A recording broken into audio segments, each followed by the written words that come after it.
These talks are brought to you by Claritax Books and are proudly sponsored by 6 Forward Capital Allowances. Welcome back to our series of talks on capital allowances. Today I'm going to go through another worked example showing how claims may have to be restricted where there have been several previous owners. In the real world, we often have to cope with a lack of information about past claims and elections. For this example, let's say that Andy paid for a pub to be built in 1992. He sold it to Bert in 1999, Bert sold it on to Charlie in 2006, and Charlie is selling it to Doug in 2015. And let's assume that Andy has since died and that Bert now lives in the Bahamas with no interest at all in any tax matters. So Charlie is the vendor in the present scenario. He checks his paperwork and confirms that no fixtures election was signed when he bought the pub in 2006. The sale and purchase agreement from the time shows a figure of £5,000 allocated to fixtures, fittings, plant and machinery. Let's suppose that Charlie has trading losses and is not really interested in capital allowances. Nevertheless, he's keen to sell the property and therefore wants to help Doug if he can. Doug wants to make the best possible capital allowances claim. Now in practice, Charlie and Doug can agree a figure for the plant and machinery that is not fixed in place, tables, chairs, stools, etc. And if the two agree a reasonable amount for these items, with a simple inventory to show what is covered, HMRC are likely to accept it without any problem. The fixtures, though, do present a problem. Let's use radiators to illustrate the point.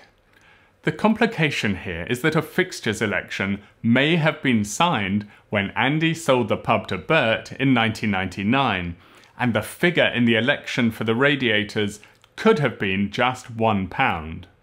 That would then cap Bert's acquisition cost of the radiators at the same £1, and this would in turn mean that neither Charlie nor Doug can claim more than £1 for those items.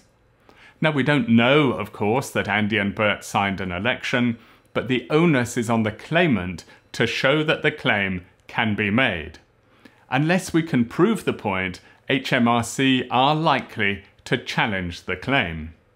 So, does that mean that there are no allowances for Doug to claim other than for the movable plant? Not at all, for several reasons. For a start, the pub is now 23 years old, and the sale by Andy to Bert was a long time ago. Fixtures in a pub suffer a good deal of wear and tear, so it's possible that many of the fixtures that were in place back in 1999 have since been replaced. If that is the case, a claim should be possible for those replacement fixtures, as in the last of the examples we looked at last week. Now, it may also be that either Bert or Charlie extended the pub at some point.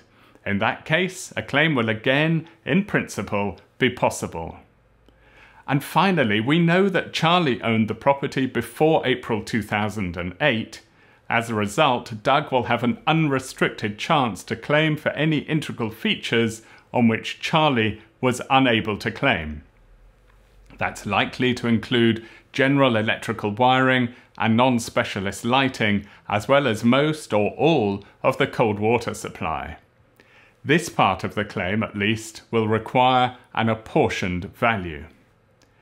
So even in a scenario where the history of the property is unclear and where previous owners cannot be contacted, there's a good chance that a claim can be made. To stand up to HMRC scrutiny, however, it will need to reflect the complexities brought out in this video. Next week, we'll explore the role played by specialist surveyors in the matter of valuations and apportionments. Thank you for watching. I'm Ray Chidell, author of Capital Allowances and of the A to Z of Plant and Machinery from Claritax Books. This talk was sponsored by 6 Forward, an independent property tax consultancy working with accountants to enhance capital allowances for their clients.